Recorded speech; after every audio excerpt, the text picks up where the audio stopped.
The tribes of Israel. The tribe of Dan.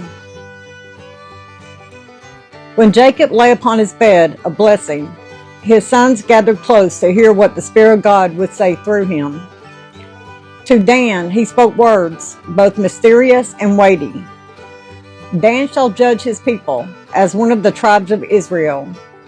Dan shall be a serpent by the way, an adder in the path, that biteth the horse heels, so that his rider shall fall backward. Genesis 49:16-17. Dan, whose name means to judge, was born of Bilhah, Rachel's maidservant. In this video, we will explore all the details about Dan, the son of Jacob and Bilhah. So, get ready to uncover the true history and origin of this often neglected tribe. Before we begin, don't forget to like, comment, subscribe to the channel, and share this video with your friends. Your support is essential for us to continue bringing more content like this. Now, let's dive together into the fascinating history of Israel's forgotten tribe. The true history and origin of Dan, the forgotten tribe of Israel. According to the book of Genesis, Dan was the first of the two sons of Jacob with Bilhah, Rachel's maid, and the fifth son of Jacob in total. His mother, Bilhah, was a woman of Aramean origin, a Syrian who became one of Jacob's concubines. As reported in Genesis 35 verse 22 and 30:3-6, Rachel, who could not have children, said to Jacob, "Here is my maid Bilhah, go to her so that she may bear children on my knees, and that I also may have children through her." Jacob agreed, and Bilhah bore a son, whom Rachel named Dan, saying, "God has judged me and heard my voice, and has given me a son." Though not from the favored wife, his destiny was no less divine. He would rise as a symbol of justice, one called to discern right from wrong, to bring balance among the tribes. And in the wilderness journey, his banner bore the image of an eagle or serpent, symbols of both wisdom and danger, reminders that discernment can deliver but also destroy. Dan's inheritance lay on the western edge of Canaan, a coastal land rich and strategic. Yet in time, they grew restless, unable to drive out the inhabitants before them. So they journeyed north and took the city of Laish. The name Dan, of Aramean origin, derives from the word Dan, which means judge or judgment. Dan became the ancestor of the tribe of Dan, one of the 12 tribes of Israel. Interestingly, in the book of Judges, the tribe of Dan is portrayed as using ephods and teraphim in their worship practices, which was unusual and indicated a mix of beliefs. Additionally, the famous Samson, known for his strength and extraordinary feats, was a member of this tribe but is also described as someone who did not fully adhere to the Nazirite vows, making the story of Dan and his descendants even more intriguing. Classical rabbinic writers concluded that Dan was, so to speak, a black sheep among the tribes of Israel. In the book of Jeremiah, the north of Canaan is associated with darkness and evil, which led rabbinic sources to treat Dan as an archetype of wickedness. However, due to pressure from the Philistines, who were their enemies, the tribe migrated north and established itself in Laish, which was later known as Dan, near Mount Hermon. Among the notable members of the tribe of Dan is Samson, who became a legendary hero for his people. Samson possessed supernatural strength granted by God and is widely known for his extraordinary feats. In the book of Numbers, the tribe of Dan is portrayed as the second largest Israelite tribe, following Judah. Some scholars suggest that the census recorded in this book originates from the priestly source, dated around the 6th century BCE, possibly reflecting the biases of its authors. Renaming it Dan, marking the northern border of Israel from Dan to Beersheba. Their courage was great, their strength undeniable, but within that strength a shadow formed. For in Dan the seeds of idolatry took root.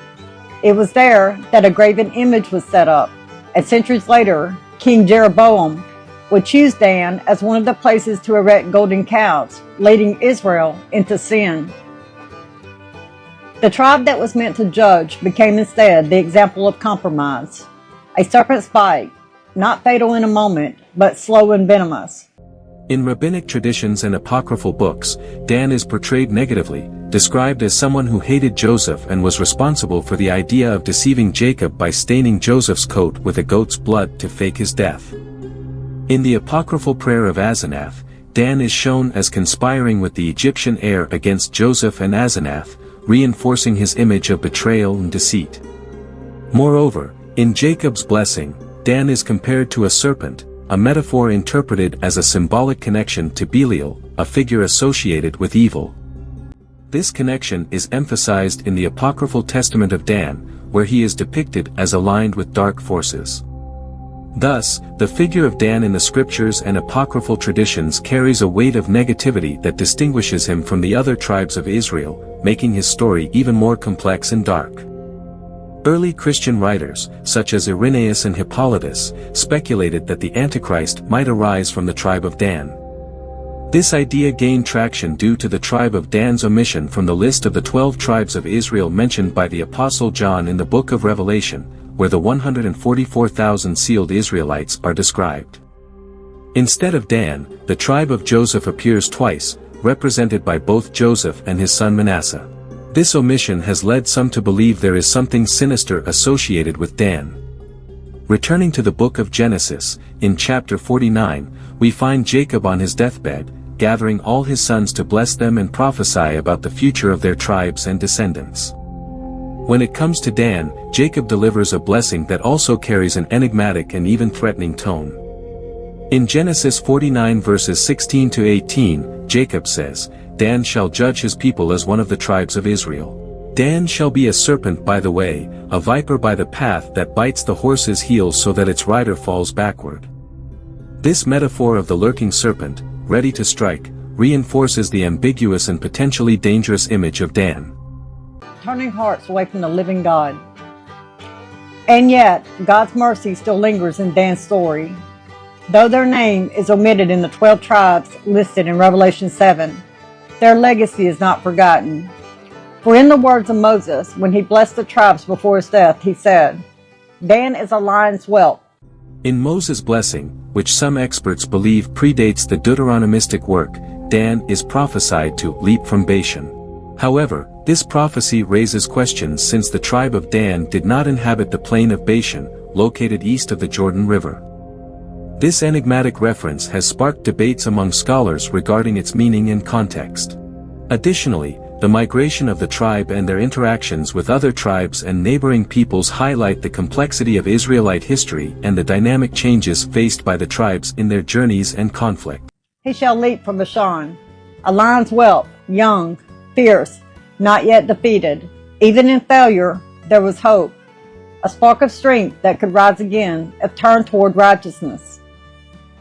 Dan reminds us that calling without obedience leads to downfall, that discernment without devotion becomes deception, and that God's gifts, when used apart from His guidance, can become idols instead of instruments. Exploring the conquests and territories according to the biblical narrative, after the Israelites conquered the land of Canaan, the famous land flowing with milk and honey, around 1200 BCE, Joshua proceeded with the distribution of land among the 12 tribes. The tribe of Dan was the last to receive its territorial inheritance.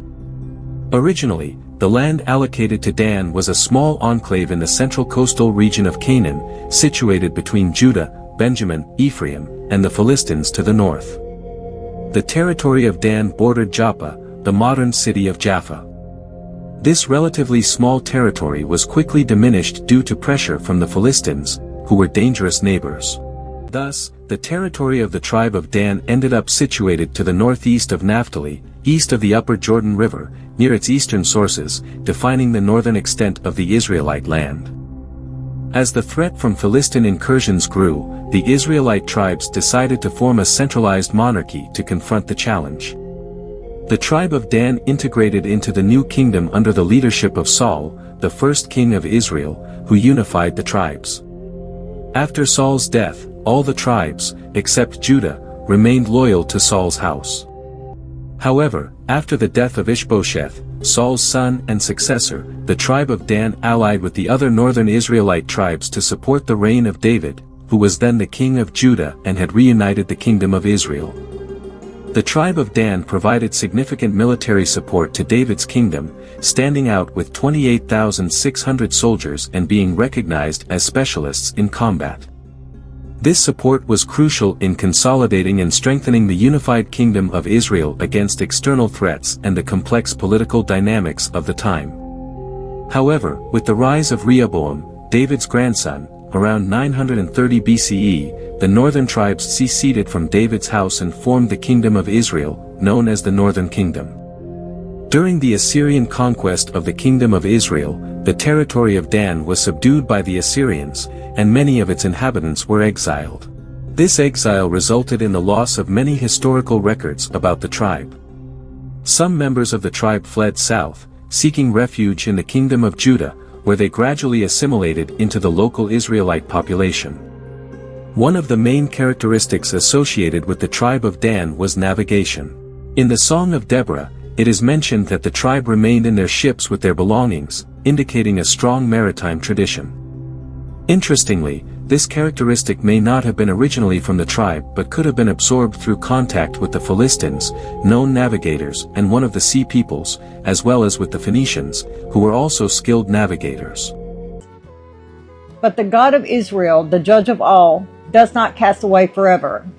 From Dan's shadow, we learn that no tribe, no person, and no heart is beyond redemption.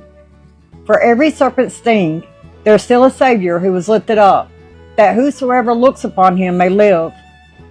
So when we remember the tribe of Dan, we remember both the danger and the destiny. We see a people called to uphold justice, yet tempted to follow their own wisdom. And we see in their story the eternal truth, that justice without mercy hardens, but mercy without truth blinds. Only in Christ, the true judge, do both find their perfection. The story of Dan is the story of humility itself. Blessed, broken, and still beloved. A tribe that teaches us that though we may stumble, the line of Judah still offers redemption, even to those who have wandered north into the shadows. I hope you enjoyed this, and follow for more Tribes of Israel. God bless you. Modern artists often use the balance of justice to represent the tribe of Dan, due to the meaning of Dan as justice, judgment, or verdict, as mentioned in Genesis 49 verse 16. However, traditional representations frequently show a serpent or viper, based on Genesis 49 verse 17, which describes Dan as a serpent by the way, a viper by the path, that bites the horse's heel so that its rider falls backward. Some believe that the tribe of Dan is not listed in the Book of Revelation among the sealed tribes due to its loss of identity or assimilation by other peoples of the Middle East.